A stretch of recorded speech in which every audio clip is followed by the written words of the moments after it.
The part that I can't seem to figure out is why on earth is there even a fraction of people who are like, I'm all good on Underwood. I hope he transfers. Because that is like a real section of people out there. That has been my biggest, like maybe my biggest takeaway of anything that's happened in the last 48 hours is there's a real portion of Michigan fans that would be totally content if Bryce Underwood hit the portal and bounced. Are those people out of their minds? Like this, if your child in 4th grade comes back and has failed their test, and then you find out their teacher sleeps through class and doesn't put together a good plan on it, like for their curriculum. Sleeps with another teacher. Has a terrible curriculum plan. Is that the child's fault that they failed the test, or is that the teacher's fault? This coaching staff was clearly not in the right headspace, clearly not the right characters, clearly didn't have good game plans on how to develop Bryce Underwood. They were, like, it was out of their expertise. It was like Bryce Underwood was bigger than the coaching staff himself. You know, being able to take on a project like that takes an elite coach who can handle that sort of stuff. And clearly, this coaching staff was not able to handle that. I believe the coaching staff failed Bryce Underwood this year. Was he disappointing? Yes. Is that on him? A little bit. He's not blameless in this. But I think the coaching staff did him zero favors. And there's a reason Bryce Underwood and the rest of the team did not get better as the season went on. They got worse. The coaching staff failed everyone. Everyone. You know, and that was made very clear in the last 2 days. Like, the coaching staff failed not just Bryce Underwood. They failed every single athlete and other coaching staff that wasn't involved in this on that team. How about donors, students Correct. that aren't even on the team? Truly, with that other stuff going on, they were clearly put not as a priority. You know, football was not the number one priority, and when you're the head coach of Michigan, that needs to be the number one priority. And when you have the number one ranked quarterback in program history that's being paid more than most coaches are being paid in the sport, that also needs to be your number one priority. And it clearly was not. I'm totally with you. I've been shocked at the fact of the amount of Michigan fans that are basically like, and it's basically just been from when you and I have talked about Bryce Underwood. I can't even imagine what it's been like on other people's platforms. But when we talk about your number one priority has to be bringing back Bryce Underwood, you got to let him, whatever coach you hire has to be in on Bryce Underwood, and he has to be in on them. And the fact that a lot of Michigan fans' responses to that are like, whatever. He wasn't that good. No, we don't need him. We'll have a better quarterback. He didn't live up to the contract. Oh, it's not worth the $12 million. Alessio was better at MSU. It's like, what are we doing, man? What, like, I understand, yeah, Bryce Underwood was not awesome. He was not the best freshman quarterback in college football history. And was the expectation for that on him completely unfair? Absolutely.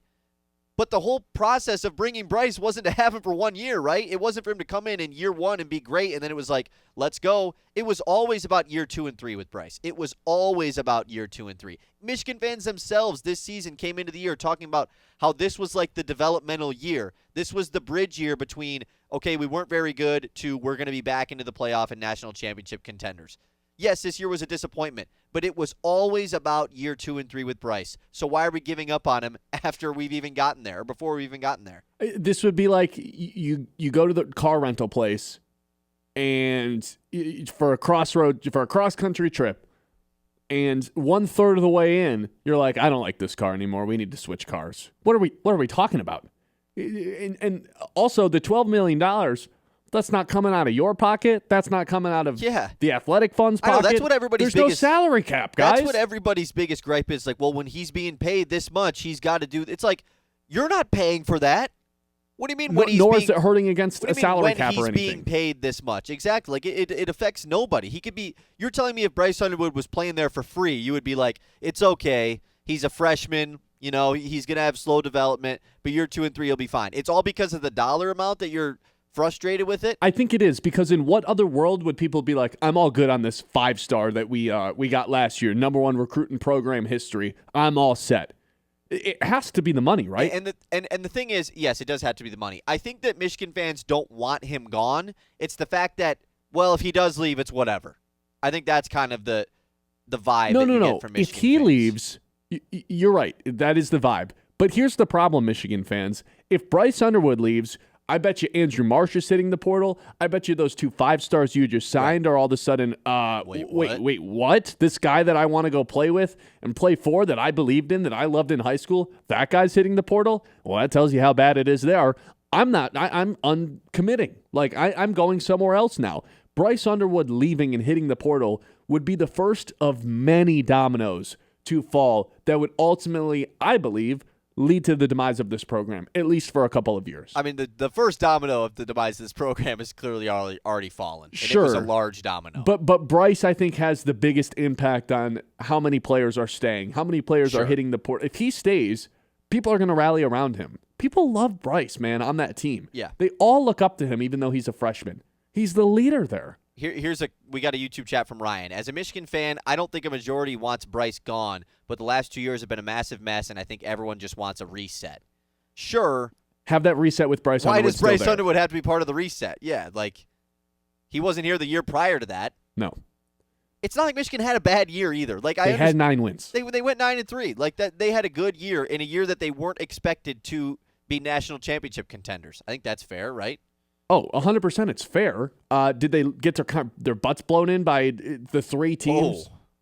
Did they get their butts kicked by the 3 teams that they were underdogs against? Yeah, but like, did Bryce play great in them? No, but look, the coaching staff has completely failed every single person on this team. I think the biggest part that you mentioned yesterday was that if Bryce Underwood became available, every program in Division I football would want that guy. Every single one. That's all you need to know. So if Michigan fans are just like, whatever, like, he can leave, whatever, it's not that big of a deal, they'll figure it out. No, it is a big deal, actually. And you're also mistaking yourself if you don't think his phone has been called by, or his whoever represents him phone, Lane Kiffin, Kirby see on Twitter, Smart, everyone. LSU, Tyrann Mathieu tweeted at Bryce Underwood, yes. Bring him back. Like, LSU alumni football guys are tweeting at him. They're saying come home to LSU, by the way. That's like their big thing. Brother, he is from Michigan. He is home, by the way. Like, he is as closest to home as he could possibly be. Kyle, how the hell is an 18-year-old supposed to make a decision like this? On a year-to-year basis, he's got temptations left and right about where to play football. He's got NFL, maybe future Hall of Famers telling him to come back to LSU. People are giving him this money. People are giving him that money. This kid's 18 years old and just played one season at a university, and now it's a bidding war for the guy. I mean, we are treating these people like gods. And to the Michigan fans' points, he didn't play that great this season. Right. Yet he is still treated like this no god. Freshman QB is like awesome, man. It just doesn't happen. But but like this has gotten so out of control in terms of there's no loyalty. There's no tampering, like illegal tampering. Anybody can just call him, even though he's playing for Michigan right now, and just be like, hey, we'll give you this much. There's no salary cap. There's no free, like, this is free agency every single season with no rules about tampering or anything like that, with no salary cap. Sucks. It's ridiculous. It's point number 157 why the sport sucks. There's so many different reasons why college football is terrible, and obviously that's one of them. And it's no different with the coaches, by the way, either. It's not just the players that are getting phone calls and can leave whenever they want. Curt Cignetti, who just signed an extension with Indiana, could up and leave if he wanted to. Obviously, he's not going to, but like Clark Lee from Vanderbilt is like a real candidate to take this Michigan job. Lane Kiffin could leave LSU right now. There's nothing stopping. Contracts don't matter. No. Like the sport sucks. It's that simple. You know what makes the sport more enjoyable, though? Having a guy like Bryce Underwood on your team. And you got to hire the right guy to make sure he stays. I would ask Bryce Underwood himself, what do you want in your next head coach? Give us 5 guys and we'll call all of them. You have to keep this guy happy and retain him. U of M. Because if Bryce Underwood leaves you, people will follow him. Then all of a sudden it's becoming a less desirable job. Then all of a sudden you have to settle for a bad hire. Then your program goes downhill for 2 years. Keeping Bryce is the key to staying relevant despite the scandal. 989-837